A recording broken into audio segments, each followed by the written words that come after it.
So as I've mentioned in previous lessons, learning the chord shape is really only half the battle. To use the chords and use them effectively, you have to learn to transition from one to the next. Now, in our first chord lesson, we looked at what I call the countdown method, where you make the chord, strum it, and then give yourself some time to make the next chord. We're going to do that same thing here, but we're going to up the ante just a little bit. Instead of a full whole note or a 4 count, we're going to use a half note or a 2 count for each chord. We're still going to complete a full measure, but we're going to be strumming the chord twice. Let me give you an example. So if I was to play an A minor in half notes, it would sound like this. 1, 2, 3, 4. 1, 2, 3, 4. Now we're going to use that. We're going to strum the A minor, 1, 2, 3, 4, and then switch to a D minor. Okay, so this is going to really work on our transitions. We're not maintaining a full steady strum pattern quite yet because we really want to work on getting from one chord to the next. The first line of your tab outlines an A minor to a D minor change. So we're going to look at that right now. We're going to start on the A minor and I'm going to count along with you, so it's going to sound like this. And then transition to a D minor. 1, 2, 3, 4. 1, 2, 3, 4. 1, 2, 3, 4. 1, 2, 3, 4. Now, since we're just working on the transitions, if that half note countdown method is too much or it feels like way too busy, don't worry. Go back to the full whole note method. It's still working on the transitions. The next line is going to be the A minor to the E minor, and I think you're going to find this change rather easy. We're going to start with an A minor and then move to that E minor. And all you really have to do is move that middle finger and that ring finger towards you one set of strings. So we'll start on the A minor, and again, the half note countdown method, like so.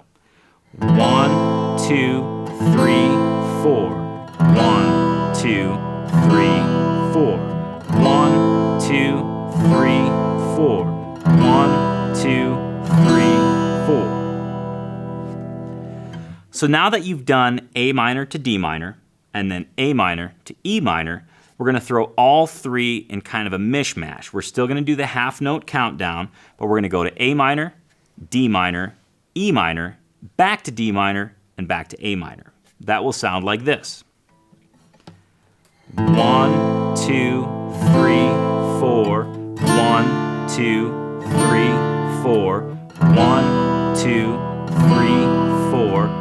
1, 2, 3, 4. 1, 2, 3, 4. That'll give you a sense of what all three chords sound like together. And really, there's no limits here. You can mix and match A minor and D minor and E minor as much as you want. They're within the same family, so they're going to sound good together. Now, once you can do this with confidence and really without skipping a beat with this half note countdown method between A minor, D minor, and E minor, you're ready for the next step. We're going to learn a brand new rhythm pattern so that we can play through these chords with a little bit more style.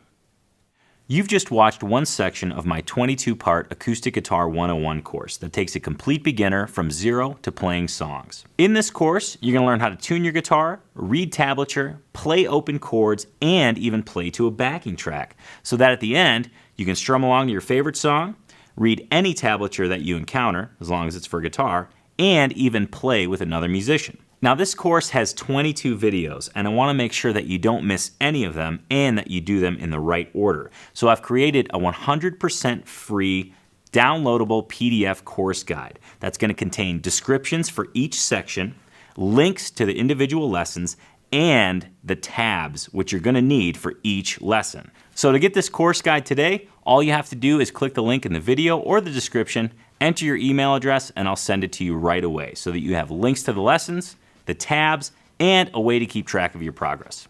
Thanks a lot, and I'll see you on the next lesson.